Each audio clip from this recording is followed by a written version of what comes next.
It's time for the Boston Box Score. Welcome, ladies and gentlemen, to yet another Boston Box Score podcast. I'm Tyler Torville, joined alongside, as always, by my co-host, Tyler Kerwin. We got another special guest for you today, ladies and gentlemen. Just one treat after another. Had Ben Riley on a couple weeks ago, and I'm pleased to bring in today one of my friends and someone I work with over at WEI, Mr. Bill Neville. Bill, how you doing tonight? I'm doing all right. How you doing? Good. We are very pleased to have you on here. I'm glad to be here. He's all decked out in his Red Sox gear. We love that it. Time of year again, you know. And I'm not going to put you on the spot, Bill, because we were talking about this a little bit before we got on. So I was going to ask for, a fun fact about yourself. But I'll go ahead and give your fun fact right now. Bill made it into the top 20. The top 20, folks. Think of how many people tried out for this job, for the Red Sox PA announcing job. And Bill, talk a little bit about that experience. How you told us a little bit, but for the audience. Basically, I've been doing some public address announcing at some colleges around the area, like Stonehill and Harvard and a whole bunch of other schools. And along the grapevine, I heard that after Carl Bean tragically passed away, that they were trying to find another public address announcer. So, naturally, me being a diehard Red Sox fan, diehard sports fan, said, yeah, what the hell? Give it a shot. Went in on a Saturday morning, super early. There was 300 people there. There was 200 people that tried out the day before that. Was expecting nothing. Went in, did a one-page script with a 4-player lineup, an advertisement, and that was pretty much it. A week later, I got an email back saying, congratulations, you've been selected to move on to the next round of our Voice of Fenway Park search. So I went into another tryout, and that, little did I know, I was thinking I was probably in the top 200 at that point. Little did I know I was in the top 20.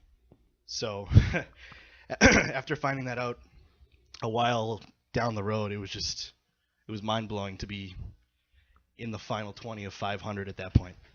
Now, can I ask you a question here? Because I actually have been looking into getting into, voiceover work and things of that nature. Did you have to give them any sort of demo reel, or did you just show up and do an on-the-spot audition? No, the first night they had an invitation-only tryout, which at the time I didn't have too much PA experience, but it's something I've always wanted to do. They had an so you got invited? No. The first night that I was saying there was 200 guys there. Yeah. That was an invite-only thing from PA announcers around New England. Okay. That they had invited to Fenway that night, and then there was a Christmas at Fenway type of celebration on the following Saturday. Right.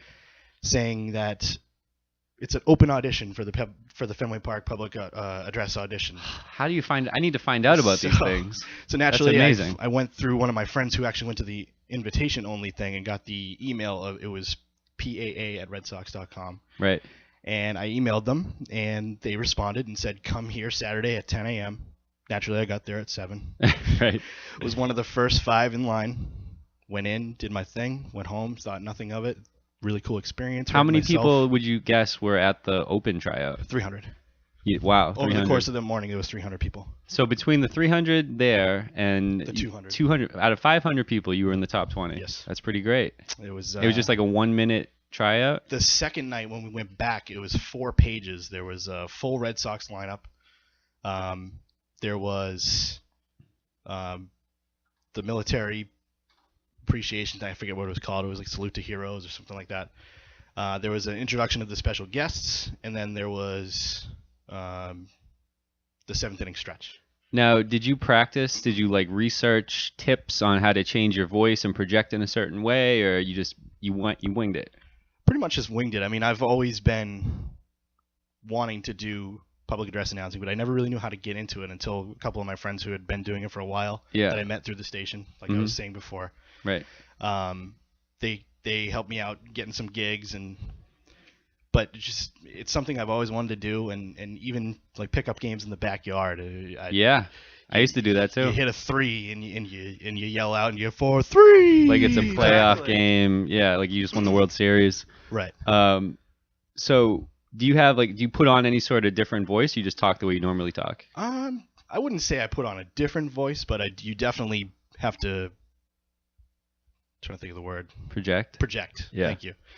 Like I'm talking like this to you guys right now, but if I was talking into the microphone Fenway, I'd be like, now batting. That's what I'm looking for. Can we get a little taste?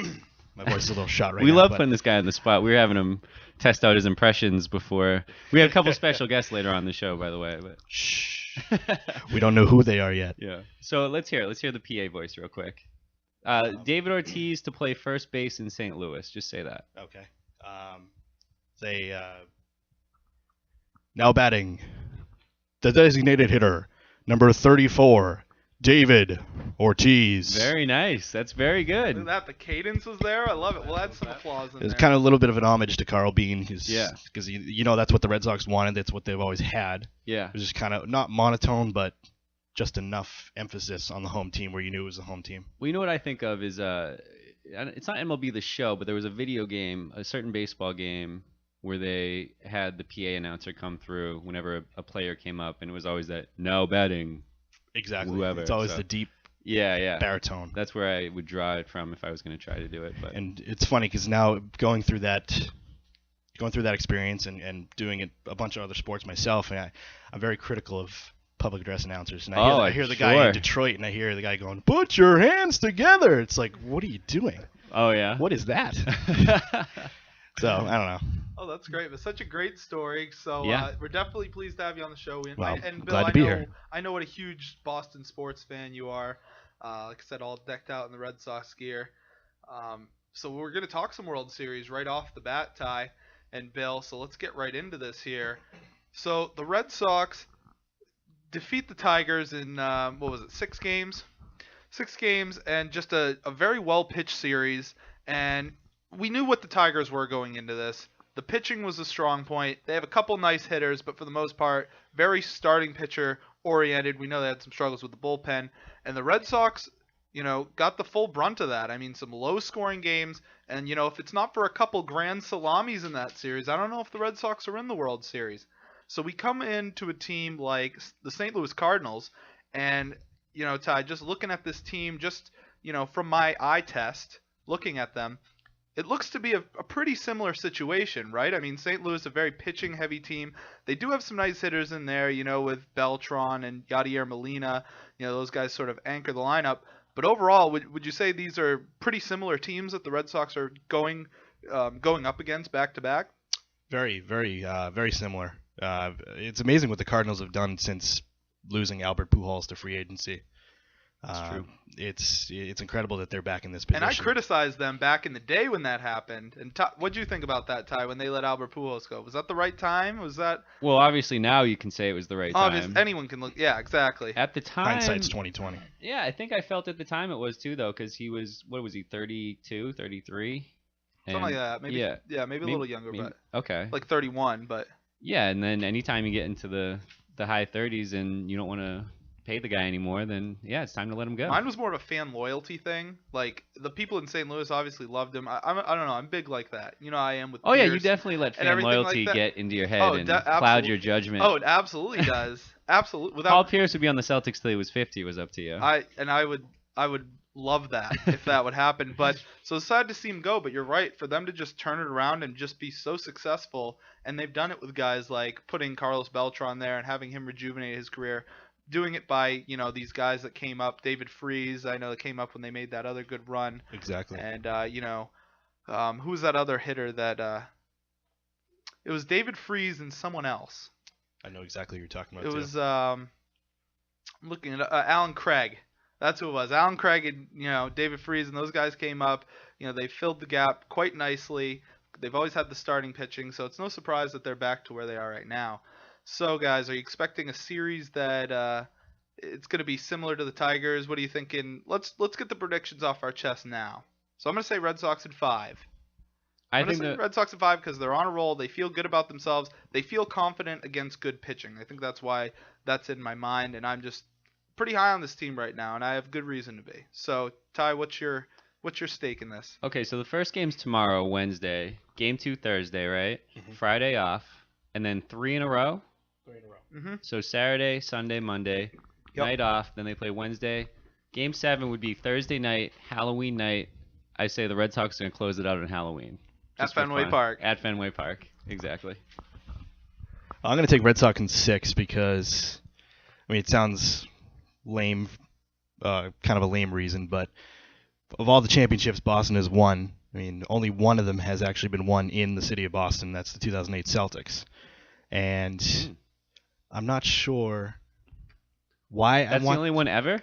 well, in the last in this run, last. in this okay, magical okay. run we've had since 2001. Yeah. But I would say Red Sox in 6 because I just don't. The Cardinals, I mean, they have an amazing home field advantage out at Busch Stadium. It's a 45,000 seat stadium, and It's a nice stadium. it's amazing. It's very, very nice, and I just can't see them going down 4 in a row like they did in 04. And I just, me being a diehard Boston fan, wants to see them win it here. I like that. Sox in Actually, 6. I was talking with you about this yesterday. I like that thought. You want them to come home, and it would be something special. Granted, if they're up 3-1 at one point, I'm sure they could care less about coming home. They just want to finish it off right there. All right, what about your MVP predictions, guys? Tyler, we'll start with you. Any thought to that given yet? MVP, well, let's see. Koji Uehara is the MVP of the ALCS. That's right. I don't think it'll go to deservedly so, I think. Yeah, oh, absolutely. Very much so. I think he deserves all the recognition he got for just the outstanding job he did this year. But my MVP is going to be my favorite Red Sox player, and he hasn't won a World Series MVP on both of the teams he's been on, but he's certainly been an integral part, and that is David Ortiz.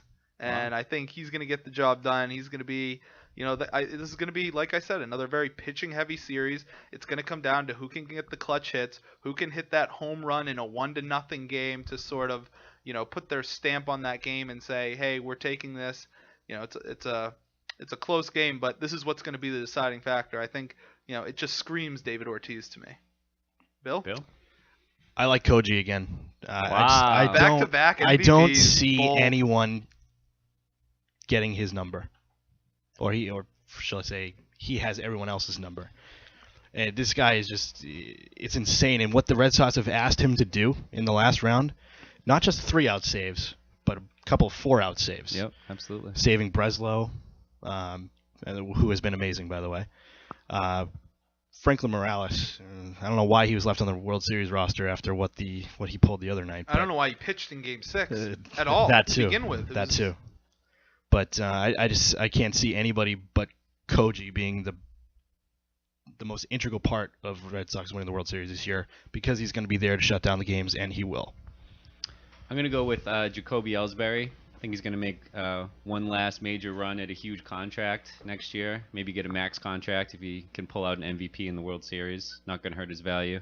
I think you can expect to see him make some huge plays in the outfield, steal bases, the whole nine, what he always does. So yeah, I'll go with Ellsbury. So have some playoff success sort of and just Joe Flacco it. Where Yeah, exactly. You just ramp it up, win a championship. Perfect and analogy. Then you go out and get your money. That's right. So, whether he stays with us or not, I think we pretty much determined he won't. Just Yeah. from me and you talking on this show. Not if Scott Boras has anything to do with it. Yeah. He's going to get paid, especially if Jacoby gets that ring. So plenty of incentive there. I also like that tie because with a very pitching-focused series, getting on base and getting into scoring position is going to be just so key. And you saw the Red Sox do that in the last series, and even against the Rays, stealing those couple bags just to get into scoring position, especially if there's one out, you've already wasted an out, then you get that guy in scoring position. Right. It's like you bunted him over. Well, we were able to take advantage of the poor fielding of Cabrera and Fielder, and I think And Iglesias in the last game, in Game 6, something you don't see there. They were kind of an easy team to manufacture runs off, even though we couldn't quite get to their pitching staff. So maybe that'll come into play again. But one thing about your boy, David Ortiz, going to be playing first base in these Cardinals games at home in Busch Stadium. How do you feel about that? I like it. I actually enjoy watching David Ortiz play first base. Yeah. Just because you never see it, and you only see it in interleague play. I always love watching interleague games because I like seeing him out in the field. There's just something about a baseball player that you don't see out in the field, and you're like, you need to see him out there with a cap on, and Bill, would you agree? There's just something special about him. Absolutely. He's not horrible. The only thing that stinks about the pitcher batting in the National League Park is that you're going to have to take Mike Napoli out of the lineup, and because where else do you put him? That is a shame. He's not going to catch. I don't think. I don't think he takes Salty's bat out of the lineup for his. No. And Napoli had his moments in the playoffs. It seemed like all of his hits were, solo home runs. He did that one against the Rays, and then he had one against the Tigers. So he's going to have his moments. I think, he'll just have to have his moments on at home. That's when he's going to have to, go 1 for 5 with a home run in one game out of the series, because that's all I feel he's done so far. Right. I could be wrong. I don't think his postseason batting average has been quite that outstanding. But yeah, I mean, and he'll get some opportunities to pinch hit and things like that. And definitely Johnny Gomes will have his part. I don't know if he'll start any of the games over at Busch Stadium, but he's been a pinch hitter all year, and he's done a very nice job for the Red Sox. So I'd be shocked if they started Nava over Johnny Gomes in left field. I think you got to keep Gomes and his intensity and what he brings to the team in that lineup. He is something else, and I don't think we really expected. I don't know, Ty. I didn't really see Johnny Gomes that much. He was out in Oakland. I never really knew the type of guy he was, but he ended up being a perfect fit for this team. And he doesn't like the fact that he doesn't start, but he sucks it up. He said that. Obviously I like to play every day. I don't, but I suck it up, and he just has one of the best attitudes that you'll ever see out of a disgruntled guy. Well, it's amazing when you go up and down the roster this year, all the moves that were made, and there were a ton of them this past offseason, not really any mistakes, not really any swings and misses. You could count Joel Hanrahan, but that's just because of an injury. When you don't count injuries, pretty much every guy has worked out for this team, which is really amazing. So you got to give credit to management where it's due. And, Napoli, Nava, all these guys coming through. I mean, you rewind to February and March, and you see Shane Victorino getting signed for 3 years and $39 million. You see Napoli getting the 3 years, $39 million. Obviously, that changed because of the knee problems. Right. But everybody was second-guessing all those moves, saying you're way overpaid for these guys that don't deserve it, and then voila, right, you're here. Yeah, you make them comfortable, you settle them in. Not a super long-term deal, enough to keep them hungry, but also enough to make them feel comfortable. Right. I think we're seeing the formula work out. I mean, obviously, an easy thing to say, but the formula's working, and just to see where this team has come from since the last couple of years is incredibly satisfying. It's just going to be I don't know. I'm just very excited. I've been watching, all throughout these playoffs, and playoff baseball is great anyways. I mean, I think, we can all agree. It's amazing. People who don't watch their team during the season, even if their team is out of the playoffs, people watch playoff baseball. I mean, these games are so intense. Every out means something. Every error is magnified. The Red Sox played a couple one-run games in there, one-run, two-run games. So just some really exciting baseball. It's exciting that this is all coming around, and we're going to get to experience it. I'm just really excited. I think the Sox will, we're all in agreement that, the Red Sox will take this. It's not going to be an easy series by any stretch of the mean, though. Well, it's going to be pretty deflating if the Sox lose. We've never seen them lose in the World Series, so that would be pretty tough. That's true. It's not like it hasn't happened before, though. Yeah. I mean, back before our days. I was 87, so I just missed that one. Yeah.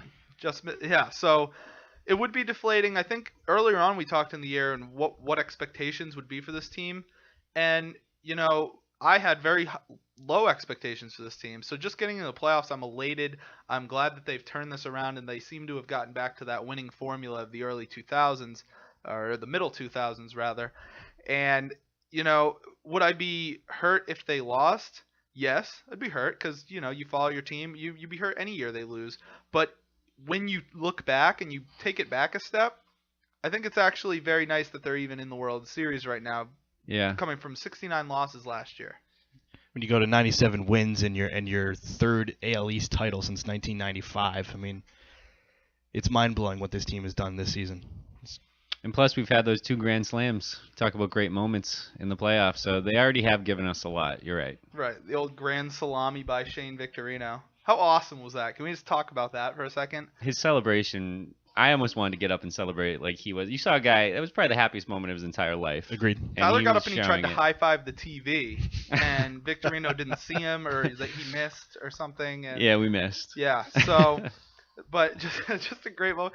That ball, just kind of the arc that ball was on, looked like that ball would have been out in any other stadium. That was the Fenway magic right there. I mean, he hit that ball about 315 feet. If you look at the arc, landed right in the seats. But just a couple of great moments. The Ortiz Grand Slam when you thought all was lost, and I thought all was lost. And, they're here, and it seems like, Ty, it seems like this should happen. Yeah, they have that magic feel. You knew it coming into the Growing out playoffs. the beards. Yeah. They got everything. It's eerily similar to 2004. Yeah. I mean, you swap out the Jack Daniels shots for kicking Bud Light cans, and you swap out the long hair for the beards. I mean, it's besides that, I mean, the play itself has just been eerily similar. You got Ortiz hitting the home run to tie the game, Salty with the walk-off a couple of innings later. Well, you compare it to a team like the Yankees who have this sort of business-like demeanor about the way they play the game, and I guess that does work for them some years. They've definitely won their share, but it's just more fun for the fans, I think, this way, and everyone connects better with the team, and it just seems like it was the way baseball was meant to be played, so you gotta love that. Yeah, and so definitely we're all excited about that. So definitely we'll have something to talk about next week. Not sure if it'll be wrapped up by then. Hopefully it will be. But, if it's not, we'll definitely have something to talk about next week on the show. But everyone in America is going to be watching this World Series. So just a great matchup, a rematch of 04. So very excited about that. Do you have anything else to add before we move on? Yeah, a couple more things. Yeah, keep them coming. So Lackey has been named Game 2 starter over Buchholz. Did you guys hear about Now, this? isn't that weird how they're switching them around? Because in the ALCS, he was the 3. Right. I hadn't heard that yet. Yeah, is this the second time they've switched? Wasn't it? Yeah, because in the ALDS, we were talking about how Lackey... That's a great point, Tyler. I didn't even think of that. Mm-hmm. I just assumed Bucky would be the Game 2 starter. But, Right. He's gotten rocked around past the 4th, 5th innings. He hasn't really been reliable. So I'm a fan of that move. I know, Tyler, we talked about this. I was a fan of him being the number 2 starter in the ALDS. Bill, John Lackey, what's your take on him? I mean, you've sort of been out of the loop on this discussion. I think people need to turn around on him. So I don't know what your thoughts are there. I mean, I was listening to EEI on the way over here, and Mikey Adams was talking about John Lackey and saying last couple of years he thought he was a bum. He was just this out-of-shape guy who didn't want to play baseball anymore because of all his outside distractions. But this year he's truly made this town love him because the last 6 months he's just been a workhorse. He lost all the weight. He's healthy now. And he's doing his job, and he's doing it well. So I don't know how anybody at this point in time can dislike John Lackey. I told Tyler, I still dislike John Lackey. Okay. I can't get over that hump just yet. And I told him if he wins and pitches the deciding game of the World That's right. Series, That's I right. will come around on him. And this sets him up, being the Game 2 pitcher, to start Game 7 if it comes to that. Oh, my God. So if this goes Game 7 like I predicted on Halloween, John Lackey will be the pitcher because it would go Lester, Lackey, Buchholz, and then PV Game 4. You think that would happen? PV would be Game 4. Is PV going to get Game 4? That's what I was wondering too. Yeah. I'm not sure. He looked pretty horrendous his last start. Yeah. Who are they going to give that to? Give it to Lester on 3 days rest? I don't know. Do you What are your other Do you options? tighten your rotation look to at 3 pitchers? You look at what John Farrell's done so far. He's kind of saved his starters. I mean, in the Detroit series, no starter went past the 6th inning. It was Short leashes. exactly. If And you're then- up 3-0 going into Game 4, do you pitch Lackey because it's the last game of the season? Lester? Wow, look at me. Like Lackey's the ace. Because Yeah. it'd be the clinching game. That's why. On 2 days rest. Yeah, do you go with Lester because it's, potential clinching game? Throw his arm out, who cares, I think that'd be a reason you go with PV. Up 3-0 unless Okay. you want some sort of You got room for turnaround. mistakes, yeah. There's room for error, and I think you give PV that confidence that he needs going into a game clincher where there's not What a if lot you're of down pressure 3-0? What if you're down 3-0? Then I think you turn around and you start Lester. You have to. You You're think in so? Desperation, but I don't know. That's funny. How have they announced those starters for Game 3 and 4? Or is John Farrell keeping it kind of tentative? I don't see anything in this article. I can look it up. Yeah, I just know That's Lackey is there. interesting. Would you trust Jake Peavy in a Game 4? He did okay in the ALDS. Yeah, and it looked like he was just so emotional that last start. And people talk about his eyesight, saying he needs to get LASIK because Salty's got the fingernails painted because he can't see the signs. Bright green. I thought it was yellow. It's Was it green? yellow? It Yeah. looked like yellowish, greenish. Either way. Something neon. Yeah. whatever works. But anyway, so yeah, that gives Lackey potential chance to And okay, clinching Game 7. Let's pause for a minute. So if John Lackey wins the clinching game in the World Series, Game 7, yeah, He gets all my love. Absolutely. all of your love. You I'll heard buy it here I'll buy a first. jersey. I'm thinking I was just gonna say that. You Wow, need to that's a go leap. You need to go out and buy a John Lackey Oh, jersey. it like stings me to think about that if right you're now. if you're not okay with it, then throw something my way. Let's throw down a little bet. We've already got a couple bets going. Bill, just to fill you in, we have a running bet. I'm toast on this one. That we made at the start of the Patriots season. That Danny Amendola will not play more than 10 games this season. Oh, you got a good chance right now. I took the under. Tyler took the over. If Danny Amendola plays more than 10 games this season, I have to go into TJ Maxx with Tyler. He will buy me a dress, and I will wear said dress into the grocery store right there and buy a bouquet of flowers together with him. Now, see, this is where it gets interesting, though. You see, it's a little bit of That's embarrassment. fantastic. And just to fill you in more, it's a little bit of embarrassment for me, but I think it's also fulfilling some sort of fantasy Tyler has on the other side of that. I did come up with that entire scenario. He did. He came up with the whole thing. Well, as pissed as I am about Danny Amendola missing so many games because he is on my fantasy team, Yeah. I would love to see you in a dress. That would be amazing. We will throw it on the website if it happens. So, Danny, get in the lineup, kid. By the way, if I lose the bet, I just have to make him breakfast one morning. Is that so? Why would you agree to this? That's how confident. That's what Bill's face and the way that he said that is what everyone is. Why would you do that? I know. Because I'm and the a answer man, is because you're that confident. I'm that confident, and I'm a man who enjoys a good breakfast on a Saturday morning. And It's you not- are too, Ty. You understand. Sure, and I'm gonna be. That's gonna be a breakfast for two, so I don't mind. Yeah, Just gonna make it a little extra. It's a win-win for two. Yeah. it's true. And you do it anyways. So we have that running bet going right now. So I kind of want to throw something else on. Well, you wear dresses to the grocery store anyways, too, so. I That's guess- only on like Sundays and stuff when I have time to get ready and go out. Otherwise I'm a mess. Yeah. Going out there. Go. Let's just leave it at that. Where do you see this dress if I get to pick it? So revealing. The cut's gonna be Short as possible. It's gonna be like late fall. It's gonna be like winter actually. So you're gonna have like the hard nips going. No, you can't wear a bra either or an undershirt. I will be high beaming it. Just the high beams will be out there. I'll be just. It's gonna be physically grueling actually. It's gonna be really cold. Do I get cute shoes with it? Yeah. Oh my God, you want heels? I'm not springing for heels. We can go to Payless for those. You can get those for like. All right, maybe some flats, but not heels. Someone doesn't want my ass to look good in the store. This is getting way too deep. Okay, yeah. So anyway, so Soon we're going to be getting to what underwear you're Yeah, going to wear. exactly. That was the next step. what underwear? Okay, so let's do that. I think I've just about killed that. Yep. So John Lackey clinches Game 7 of the World Series. You have to go out and buy yourself a John Lackey jersey. What can we work into this to make me suffer? Now, are we talking a jersey or are we talking a player T-shirt? I'll do an actual jersey, I think. An authentic jersey? Not See, authentic. you go authentic, you don't get the name on it, you just get the number. Oh, that's ideal. No, it needs that. Bill, stop it. That's Okay? ideal. Trying to find a loophole here. I want Lackey's name on your back. What's an authentic jersey going for? $300 though? Not authentic. That something with let's go with a shirt. You can get a shirt for like $20 at Olympia or something. Okay. 15, $20. I think that's fair. We're That's not out. reasonable. We're not out to like rob you or anything. I just Break want the to see. bank. I just want to see John Lackey's name on your back, or you can go out and get it tattooed, Oh yeah, that's much better. jersey style on On your the back, yeah, full right on the back. shoulder blades. Sounds reasonable. All right. So what's the So other? I don't get. So you need something for you. Is there someone on the Red Sox you don't like? Who, if they do something good, you have to do something for them, or do we go down a different avenue? I'm not sure. Yeah. What avenue do we go down here? Bill, you have any suggestions here? I don't know who you do and who you don't like. Right. You're gonna not have to sure. give us something to work with. Okay. So let's say Who's your least favorite Red Sox player? least favorite Red Sox. Steven player right Drew. now. I like Steven Drew. Yeah. Actually, a lot of people don't. Yeah, a lot of people don't like Steven. After going 3 for 35 in the playoffs so far. I don't want It's to all talk. about his fielding. I don't It's wanna all about talk his about it. fielding. He's a reliable fielder. I don't want to talk about it.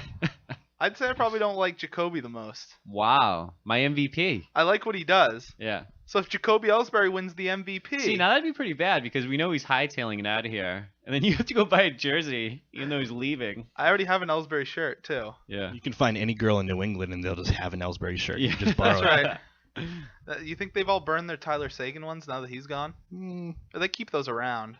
I mean, Bruins jerseys are expensive. That's true. You keep, and even I've the got 3 of them. Trust me, they're expensive. right. But even just the shirts too. The girls aren't giving up on.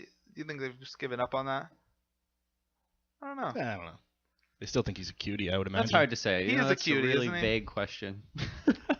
Yeah, he is a cutie. He is, sure. Yeah. I So know that. Dresses and talking about cuties. I mean, Yeah. this is one hell of a podcast, I right? know. Let's see how many cuties we can squeeze in. All right. All right. No. Moving on here. We'll figure it out. I'll write something up in the description for the show. Okay. Yeah, we'll get to the bottom. But of we this. got the main part of it is that you will buy a John Lackey shirt if he gets World Series MVP. deal. I mean, clinches the game. World Series clincher. He game. probably will get it, yeah, if he clinches. But yeah, he has to pitch the deciding game. Got it. Okay, perfect. I'm comfortable with that. I don't think Alright, that's probably good. going to happen. All right, we can move on a little bit now. You sure you don't want to sit here silently and think of what you have to do? Things will get awkward. Things will get awkward if we start talking about things that I do to win bets. All right, so now we're going to go down a level and talk about the old football team. Do we want to talk about the Patriots right now? I am just so disgusted with them. We can get So into it a little. absolutely disgusted. Bill, are you disgusted with the New England Patriots right now? To a point.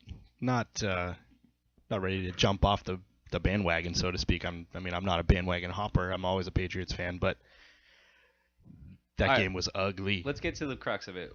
What is the main reason we lost that game? Bill, you can start. If you boil it down to one thing. I'm not going to say that penalty call Of course because not. that's asinine Yep. to blame it on one penalty call. Tom Brady isn't performing the way he normally does. I know. I went to the Saints game last week and he was making some amazing throws and including the game winner, and you expect that week to week now, and Right. you see him come out and being overthrowing Gronk and overthrowing all these guys and flipping out on him and just Is it a health issue for Brady, or is it him not being? Is it the inexperienced receiving core? He doesn't have trust in anyone. I mean, it looks like he's just not throwing the ball like he usually does. I mean, word on the street, supposedly, I'm sure the Patriots probably made it up, is that he has something wrong with his thumb. Okay. But, I mean, he's still throwing lasers and tight spirals out there, just not really A lot of ground connecting with balls, his guys. though. A lot of ground balls. A lot of That too. just missing people down the field that are open for Mhm. deep passes. The accuracy hasn't been there. He That's he an threw, understatement. He threw under 50% again this game. Against the Right. Jets, 22-46. I think No touchdowns. I think he's something like 22nd in the league in percentage. He's 28th in QB rating. This is That's a guy mind-blowing. who's like top 3 every year. Some no-name QB is the only one worse than him, and then maybe Michael Vick. And Gronkowski came back in this game. He was the security blanket that apparently Tom Brady needed. I mean, he had 8 catches, 114 yards. He had over 100 yards in his first game back basically off the PUP list. He wasn't officially on it, but he missed the first 6 games. He had 114 yards, and they still lost, and he still sucked.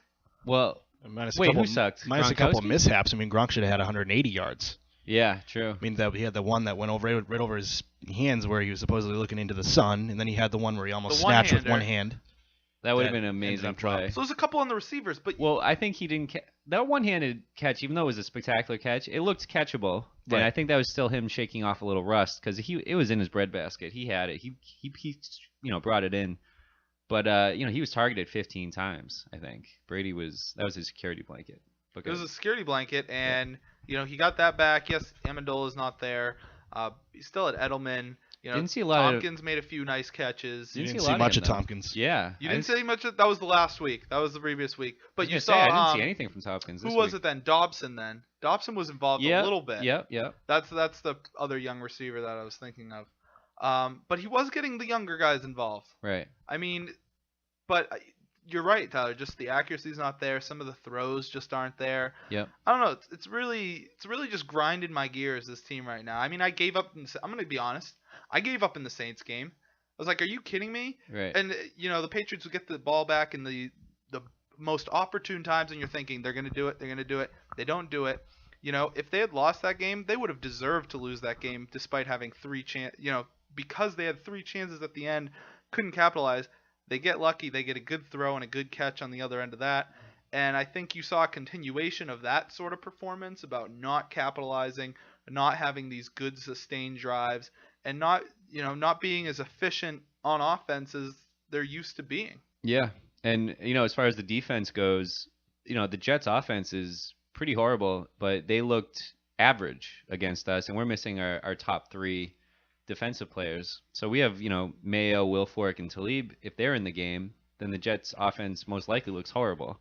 And really, Geno Smith, I would say, outplayed Tom Brady other than that one pick 6. He was running the ball pretty effectively. making some nice throws, He some made big a throws. lot of nice throws. Yeah. A lot of nice throws, right across the middle, ones where you need to get it in that nice tight window Yep. of the defense. So I was very impressed with him. Obviously, he's a rookie. He's going to make his mistakes. He lost a couple, had a couple fumbles as well. Didn't lose them. So there's some turnover issues potentially here for Geno Smith. But, people are starting to come around on it, I think rightfully so.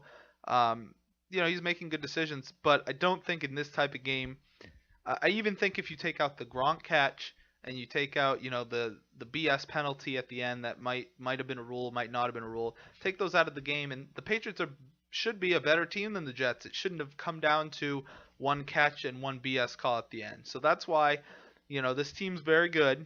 This team's still good. It's probably still going to make the playoffs, but it's just really frustrating when the golden boy has not been as golden as he's used to being, as we're used to seeing. And maybe we're spoiled. Maybe I'm just a little frustrated and a little angry because we've been spoiled with that for so long. And I expect it out of everyone else on the team. I don't expect it from him. Yeah, and you looking back at that last play, well, the field goal with the penalty. Apparently, Ryan, the coach of the Jets, how's his first name? Rex. Rex Ryan, thank you. He tipped off the refs about the Pats doing that. The Pats did it against the Saints. They had done it earlier in the game, I believe, Yeah. and he mentioned it to the refs to look for that. So the Pats kind of knew that they were kind of looking for a loophole there by doing that. Did you hear about this at all? I did. I heard about it today. Yeah. So what do you think about that? Do you think the Pats kind of got caught, like kind of bending the rules like they love to do? Belichick likes to get tricky and look for those loopholes. Would you think any of that was in play? I mean, I've also seen a bunch of clips from Gostowski's game-tying field goal where the Jets are doing the exact same thing. Really? I don't know if you've seen the clip, but you see, I can't remember who it was and what number he was, but he's coming through the middle of the pile, and all of a sudden he flips over the pile. Yeah. There's somebody who Which is clearly launched illegal. him from behind, Really? and the referee's I have not staring seen right that. at it. Yeah. So I mean, That's way more So that's obvious. a double standard. Yeah. Because that's way more obvious. I mean, that's why they made the rule where you can't jump off someone's back to get an extra leap up, and that's why you can't do the pushing thing. And why is it always the Jets that are tattling on the Patriots? I mean, I know. That's why we hate them. Right. And that's why it hurts so much to lose to them. It's like a little sister, Especially in that- peering around the corner. Especially in that fashion. Yeah, it gets so childlike between these two teams. And then when we drop someone, Jets pick them up, or the other way around. It's like the little brother, Yeah, he just goes and tells on you when he sees you. Right. I don't know. Fill in the blank, but Yeah, and then we're picking their brains for what the Jets do on defense and stuff when we get the free agents from them. There's all sorts of that stuff going on. That'd be fun though. This rule it stops you from potentially. What if NFL defenses started making a pyramid with their players Yes. to block field goals?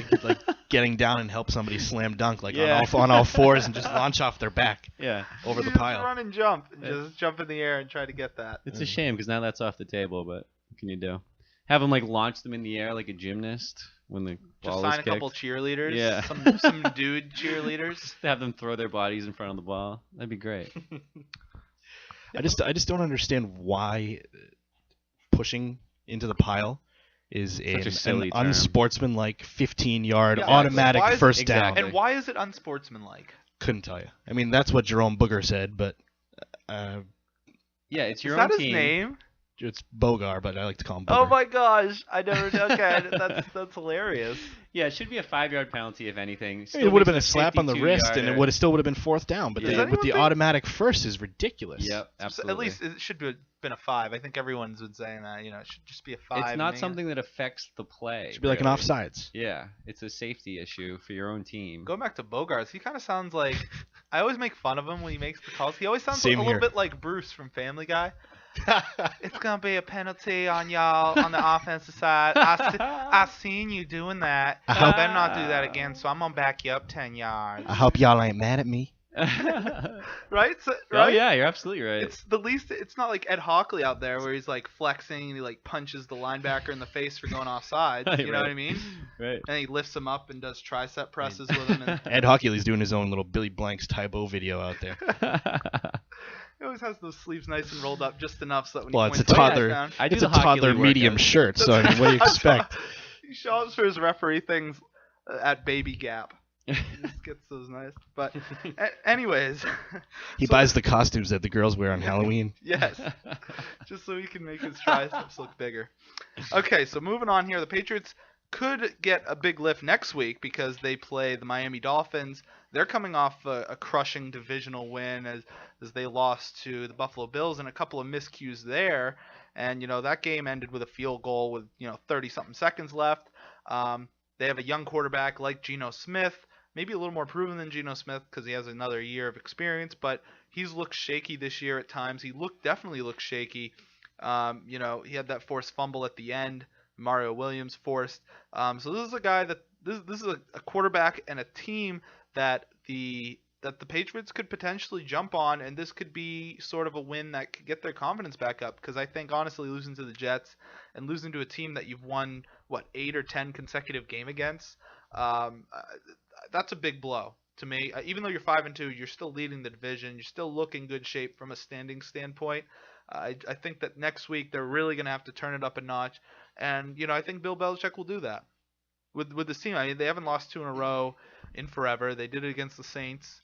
There was some luck there, but they don't lose 2 in a row. So I think the Dolphins game could be a big boost for them. I'm going to be looking at Mike Wallace on the Dolphins side. We don't have Talib, that shutdown corner, to shut him down. They got Lamar Miller rushing the ball. He's sort of a Stephen Ridley type, kind of middle of the road type of guy. They got Brian Hartline coming out of the slot. He's always good. He's a very good receiver too. Yeah, he is. He's a reliable white receiver. Those slot guys love being white. Yes, they do. They just enjoy being white. Yeah. Or those white guys prefer to be slot receivers. No, it's the other way around. Okay. Now, the big thing is, though, I mean, if the Pats lose this game, all of a sudden they're 5-3. Miami would be 4-3. And if the Jets win next week, they'll be 5-3 too. All of a sudden, we find ourselves in a vicious dogfight for first in the AFC East. So this is a kind of a pivotal game. A dogfight, and Michael Vick's not even involved. What do you know? But yeah, this has been a very competitive division. And people don't realize it just because it is the Patriots and they win it every year. But in the middle of the season, a lot of the times these teams are neck and neck with each other. So the Dolphins have made big steps. The Bills haven't. They've tried to make big steps, and the Jets looked like they had a setback, and now they're performing better than people thought they would. I mean, people didn't think this team would even win 3 or 4 games this year. Some people. So you're right. It's getting a little closer. Now the Patriots have sort of regressed a little bit. You're starting to see this division tighten up a little bit. And, whether that's a good thing for the Patriots or not remains to be seen, if that pressure propels them forward or if they sort of fall back into the pack. I mean, we just don't know. But I think that this Dolphins game next week has a little more than meets the eye. Bill, what's your key to victory for this Dolphins game? What do the Pats have to do to win? The secondary's got to step up big time. I mean, Shannahill's good. He is very good. And like you were saying, with the loss of Talib, you lose your shutdown corner, which opens up a million possibilities for somebody like Mike Wallace. Right. You got to have guys like Steve Gregory, Devin McCourty, all those guys stepping up in the safety role and kind of helping out Arrington and I can't even think of the other corner's name, but the secondary is definitely the key to victory. Do we know when Talib's coming back? I don't. I was going to ask you the same thing. I'm not sure. Not sure. It's a few weeks. It's a few weeks. I think it's a few weeks. I could be wrong, but once the playoffs start, we're going to get a lot of guys back those few weeks right before the playoffs. You're talking about the running back Vereen's coming back.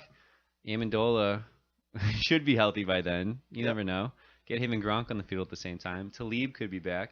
Mayo, he's not out for the season, is he? He's out for the season. Out for the season. And Wolford's done for the season. Wolford's done for the season. Torn Achilles. Well, okay, but you're still gonna have a lot of guys back. But the Patriots did re-sign. They signed Andre Carter. I was just gonna say that right after you guys were finished. You remember what a beast he was? He in was 2011? a beast. People thought he was washed up. Came to the Patriots, and I mean, I noticed him right from the start. You look at that defensive line, and you just say, "Oh, it's Andre Carter." Yeah, he's okay. And then he just had that great year. Then signed for the money for the Raiders. Oakland, only got like 2.5 sacks or something for them in 12 games or something he played. And then they cut him this year, and the Patriots picked him up. So it's a guy who knows the system. And, maybe he gives them an extra boost on that line and takes a little bit of the pressure off Ninkovich, who's really had to step it up. And guys like Chandler Jones and Tommy Kelly, and Joe Villano, who I think's done a decent job considering the situation he's been placed in. Right. But Andre Carter should be a nice addition to that. And Ty, people are going to come back at the end of the season, so.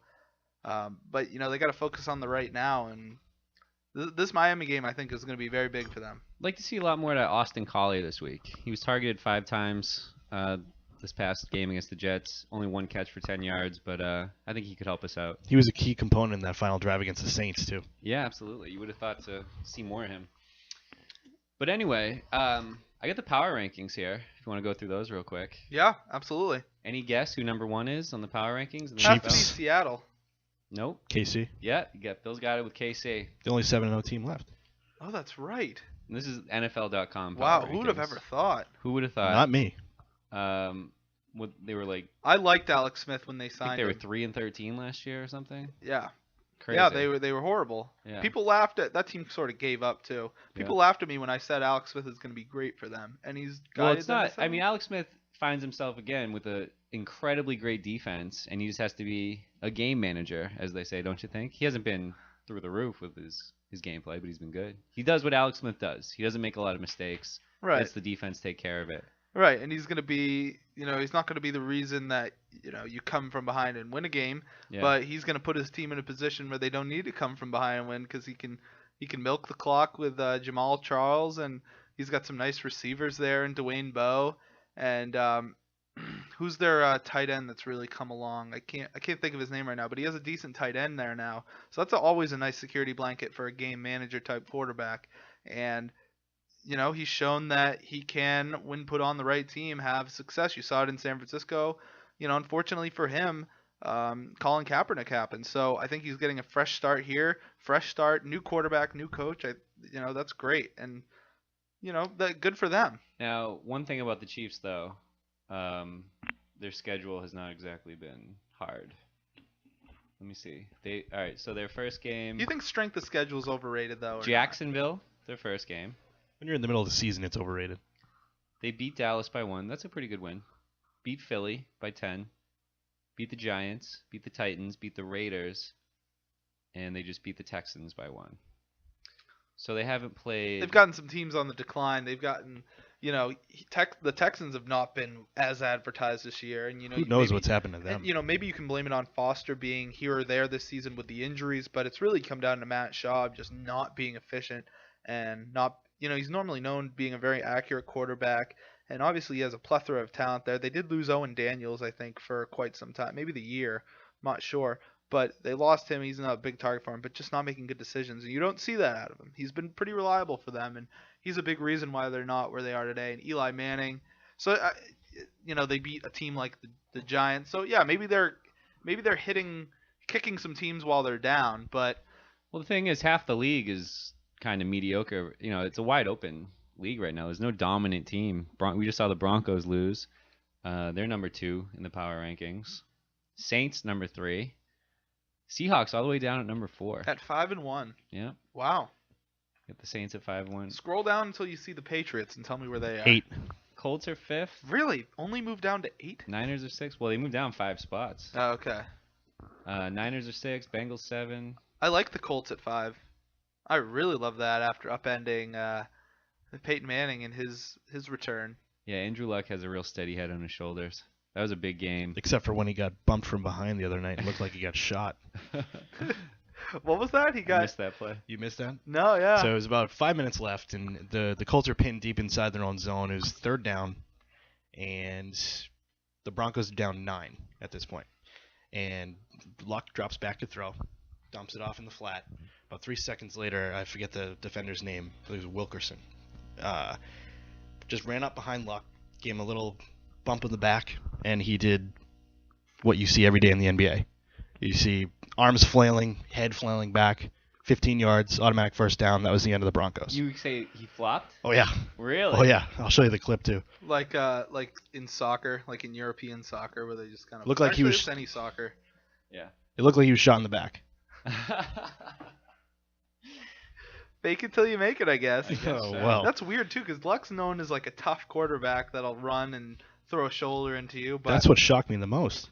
I know, right? Yeah, it's more surprising because of the type of player he's known to be. That's very interesting. Hey, but he got the job done. That's what you can say about it. Use the rules to your advantage. He got the W. I'd say the Falcons are the most surprising team on this list, ranked 24th, 2-4 Falcons. Can you believe it? No Julio Jones now for the year. No Roddy White right now. Is he done for the year too? No, but he's done for he's a while. out right now. Steven Jackson hasn't done anything. Steven Jackson hasn't done anything in 5 years. He's been injured too. Yeah. He was injured for them too at the start of the year. Even with the Rams, he wasn't anything relevant. Everyone thought that offense was just going to cruise right to the NFC Championship game. So it'll be They could interesting. still. They're only 2-4. Yeah. Still come back from that, but Oh yeah, definitely. But well, I don't know. Those two injuries alone might be, Matt Ryan must be just depressed right now. So, but anyways, we'll have a lot to talk about next week because I think it's a great game for the Patriots. I think it's a game they can rebound. We're getting towards the tail end of the show, and Ty, it's been a couple weeks since we've had any guests on the show. Is that someone at the? Oh, come in. It's open.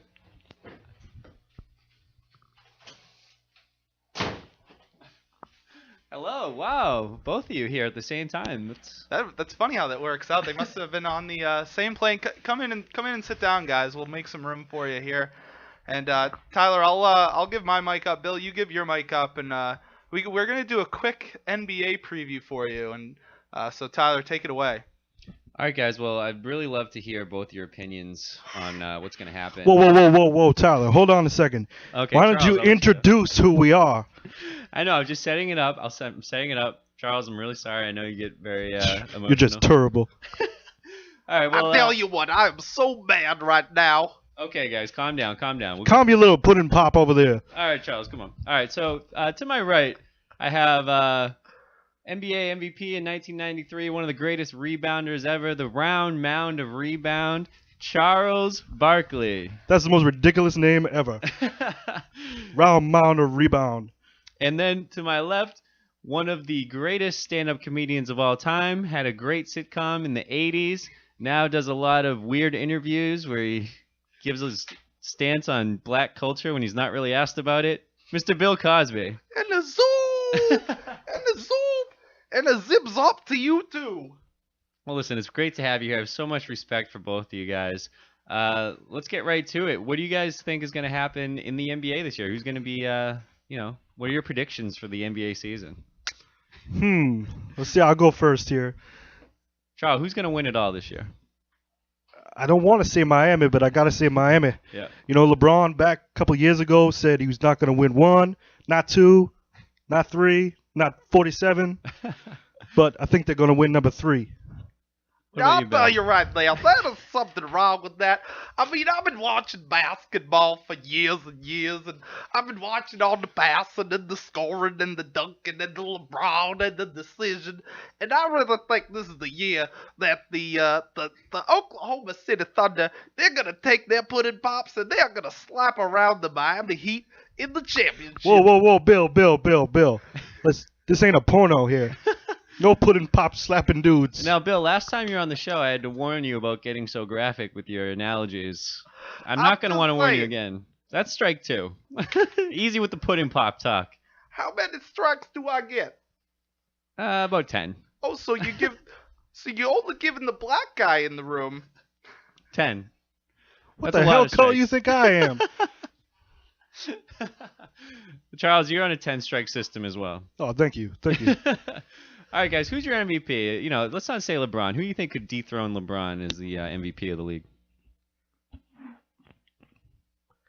I'm going to shock everybody by saying the Houston Rockets, James Harden. Wow, nice. Houston Rockets, James Harden. That dude, man, Oklahoma City would have 2 titles by now if he didn't stick around. It's true. But I do like the way that team plays. James Harden is a badass. I'm gonna take this in a different direction, Tyler. I'm gonna take it from a guy who sat out all of last year. He was just so criticized, and he was out there and he was sitting and he was undecided in the interviews, and he's like, I don't know if I'm gonna come back. And now he just threw on his Chicago Bulls sweater vest, and he's coming back, and he's gonna show the world that he can go zoom and dunk and do all that stuff with the rest of them. D Rose MVP. D Rose is winning his second MVP. Very bold call. Very bold call, Bill. Very nice. All right, now something a little more personal for you guys. Who would win in a game of one-on-one between the two of you? Bill, I know you used to be an athlete. Charles, I know you had your fair share of athletic moments. Who would win in a game of one-on-one? Don't even say you, because that would be one darndest thing you've ever said. Now, why you go bringing up my TV show? That certainly had a lot more viewers than the 94 finals. 95 finals? See, I don't even know. Get it right. It's 95. I don't even know what finals this guy was in. 93. 93. I was too Charles, busy. I'm surprised you weren't aware of that. I was too busy making a hit sitcom. And I think that this pudgy man right here with his bald Pudgy, head, I lost like 60 pounds. you know in those commercials they make you wear all black? Makes you look slim. All right, so Bill, it sounds like you're throwing down the gauntlet to have a game. I'm just saying, look at both of us. I am a piece to look at. I got my sweater vest on, I got my slacks, and I can still take this guy to town. Charles, You don't stand a chance in hell. Well, we're gonna have to set this up. We're gonna have to have a nice little friendly one-on-one game between you two. You know, have some stakes for the game, some high stakes. Maybe bet stakes on I the like game. steak. I'll give you 50% of my stock in Jell-O if you beat me. Oh man. They gave you stock options with those commercials, huh? Wow. I own about half the company, Tyler. How you guys doing? Is people still buying a lot of Jell-O? It comes and it goes. It's more busy around the holidays. All right, well, I think that's gonna do it for Bill and Charles here. But thank you guys for coming on. It's been a pleasure. So much respect for both of you. Any last words? Oh, you're welcome. I get 10 more strikes when I come back next time. No, we start at 2. We're at 2. You got 8 more to go. Well, that is racist right there. I am done. All right, Bill, have a safe drive. All right, Gentlemen, take care. It's been a pleasure. Charles, great. All right, whoa. Bill and Tyler, welcome back. It always escalates quickly with I me. know. Jesus, my God. That was crazy. Cosby really likes to get wild on the show. I think it's nice having Barkley on the show, though. Oh, yeah. He gives, right. It's nice. All right, Charles. See ya. Whatever. Yeah, it was nice to see Charles, though. I think that's a nice high point to end on for the night, and we've all had fun tonight. Bill, do you have fun tonight? If nothing else, Of course. good. And we'll have to have Bill on again. Anytime. I would glad to be back. And now that you're an official BBS contributor, we can throw your name on the website. Nice. Good to me. Check out the website, by the way, folks, www.bostonboxscore.com. Also follow us on Twitter if you're hip and young and doing the whole tweeting thing. Follow us at Boston Box Score. Also have a Facebook page. Give us some retweets, too. You can like us on there as well. We love the retweets. You know, we'll tweet you back. Of course. Of course, yeah. So that's getting built up right there. So go out there and follow us, folks, and we appreciate you listening to us, and we'll see you next week.